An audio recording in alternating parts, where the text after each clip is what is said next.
Hello, আসসালামু আলাইকুম। যারা বাজেট ট্রাভেলার আছেন তাদের জন্য আজকের এই ভিডিওটা অনেক কাজে আসবে। আমরা অনেকেই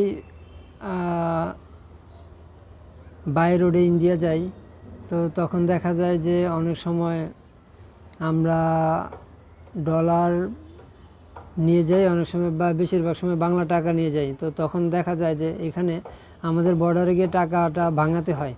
তো এই টাকা ভাঙানোর সময় অনেকে অনেক ধরনের ঝামেলার মধ্যে পড়ে। তো আজকে আমি সেই ঝামেলা নিয়ে কিছু কথা বলবো।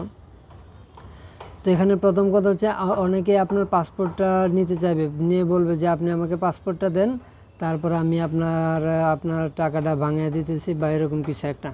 তো ভুলে এই কাজটা করবেন না, কেউ কখনো আপনার নিজের পাসপোর্ট কারো হাতে দিবেন না। তো তখন দেখা যাবে কি আপনি একটা ঝামেলার মধ্যে পড়তে পারেন। অনেক মানুষ আছে যে পাসপোর্টটা নিয়ে বলে যে পাসপোর্ট নিয়ে এই করবে সেই করবে, তো তখন বাধ্য হয়ে আপনাকে অনেক কম রেট দিবে।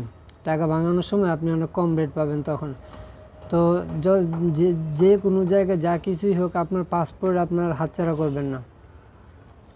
তো তারপর এইখানে ডলার রেটটা আপনি খুব ভালো পাবেন। বর্ডারে আপনি ডলার রেটটা খুব ভালো পাবেন।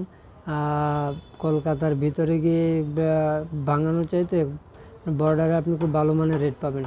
তো সবসময় চেষ্টা করবেন যে বর্ডার থেকে যদি টাকাটা ভাঙিয়ে নিয়ে যায় ওই চেষ্টাটা করবেন। আর নিজের পাসপোর্ট কোনো সময় কারো হাতে দিবেন না, এই ভুলটা কেউ করবেন না। এইভাবে অনেকে অনেক ঝামেলার মধ্যে পড়ছে। তো এই জিনিসটা নিয়ে সবাই সতর্ক থাকবেন। যেহেতু আমরা সবাই বাজেট ট্রাভেলার, বেশিরভাগ মানুষই বাজেট ট্রাভেলার হয়, তো এই জিনিসটার এই যে আর অনেক নিয়ম কানুন অনেকেই অনেকভাবে জানে না, অনেকেই ফার্স্ট টাইম যায়। তো এই ভুলগুলো আপনারা কেউ করবেন না। ধন্যবাদ।